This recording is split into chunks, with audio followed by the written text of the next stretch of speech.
नमस्कार प्यारे दोस्तों, आज नवरात्रि का 9वां दिन है और माँ सिद्धिदात्री देवी दुर्गा का 9वां और अंतिम शक्ति स्वरूप है जो सभी सिद्धियों और ज्ञान की प्रदाता है। माँ सिद्धिदात्री की उत्पत्ति की कथा वास्तव में सृष्टि के आरंभ से जुड़ी है। यह कथा हमें बताती है कि कैसे ब्रह्मा, विष्णु और महेश के दिव्य संयोग से माँ सिद्धिदात्री प्रकट हुई। एक समय की बात है जब धरती पर धर्म और सत्य लोप हो गया था। लोग स्वार्थ, लोभ और अज्ञानता के अंधकार में खो गए थे। ऐसे समय में देवताओं ने विचार किया कि अगर इस पाप और अधर्म को समाप्त नहीं किया गया तो सृष्टि का विनाश होना निश्चित है। इस विकट स्थिति को सुधारने के लिए देवताओं ने माँ दुर्गा की आराधना की और उनसे सृष्टि की रक्षा की प्रार्थना की। माँ दुर्गा जो शक्ति और साहस का प्रतीक हैं, उन्होंने अपनी कृपा से माँ सिद्धिदात्री को प्रकट किया। जब माँ सिद्धिदात्री प्रकट हुई तब उनके साथ अनेक सिद्धियां भी आईं। यह सिद्धियां केवल भौतिक नहीं थी बल्कि आध्यात्मिक उन्नति की भी थी।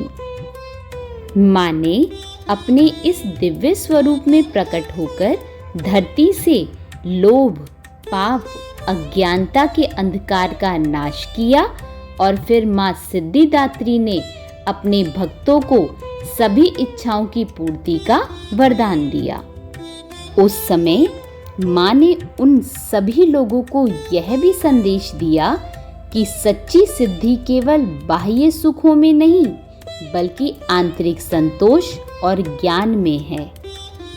दोस्तों, संसार में मानव ही नहीं बल्कि सिद्ध, गंधर्व, यश, देवता और असुर भी माँ सिद्धिदात्री की पूजा करते हैं। पौराणिक कथाओं के अनुसार भगवान शिव ने भी माँ सिद्धिदात्री की कठोर तपस्या करके 8 प्रकार की सिद्धियों को प्राप्त किया था। माँ सिद्धिदात्री की कृपा से ही भगवान शिव का आधा शरीर देवी का हो गया था, जिसके कारण वे अर्धनारीश्वर नाम से प्रसिद्ध हुए। दोस्तों, अगर माँ सिद्धिदात्री की पूजा के महत्व के बारे में बात करें तो माँ सिद्धिदात्री की पूजा करने से भक्तों को ज्ञान, बुद्धि और धन के साथ साथ मोक्ष की प्राप्ति होती है। नवरात्रि के 9वें दिन सच्चे मन से माँ सिद्धिदात्री की पूजा करने वाले भक्तों की लौकिक और पारलौकिक सभी मनोकामनाएं पूर्ण होती हैं।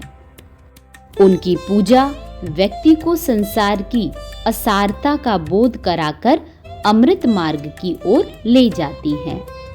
तो ये थी माँ सिद्धिदात्री की कथा और उनकी पूजा का महत्व। दोस्तों, आशा है माँ के साथ आपके 9 दिन भक्ति और भावना से भरपूर रहे होंगे। हम प्रार्थना करते हैं कि माँ की कृपा से आपका जीवन सुख और शांति से परिपूर्ण रहे। धन्यवाद।